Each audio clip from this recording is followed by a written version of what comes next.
Welcome to the WooCommerce PayGate PayBatch PayHost plugin setup instruction video.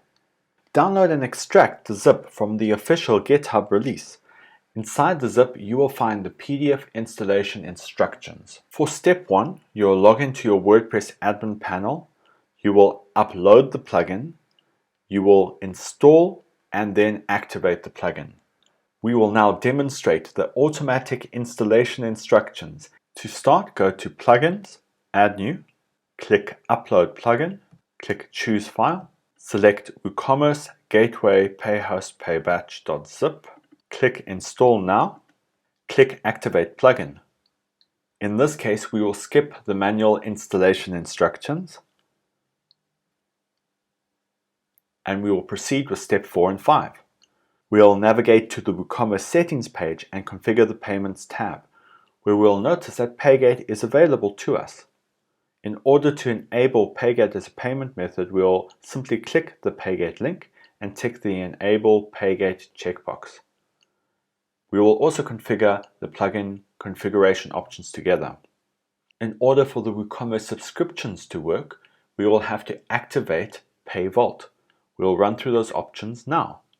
Go to WooCommerce, Settings, go to the Payments tab, and then select PayGate using PayHost PayBatch. In this case, we have entered the test details as can be found on the PayGate docs, but you should enter your PayHost and PayBatch details as supplied by the PayGate support team. Supported acquiring banks will be noted on the GitHub official release page and may be updated from time to time.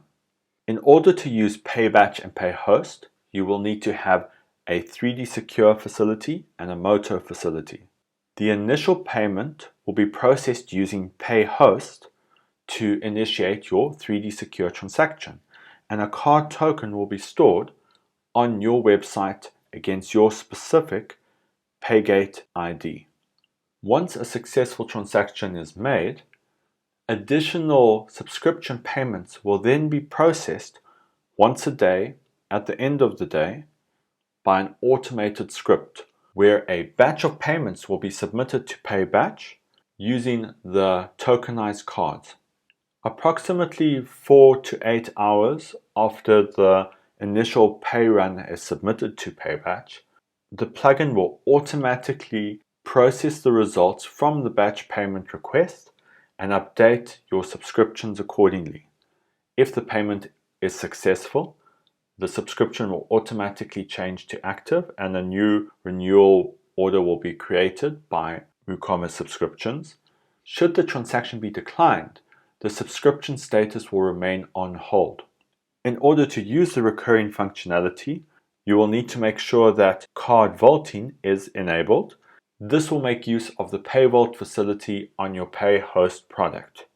It is recommended to use the PayGate PayWeb product for standard once-off transactions and to use this plugin for subscription and WooCommerce subscription transactions. Nevertheless, this option to disable recurring and subscription payments provides backwards compatibility for merchants that are relying on the PayHost integration plugin. That's all there is to it. Nicely done.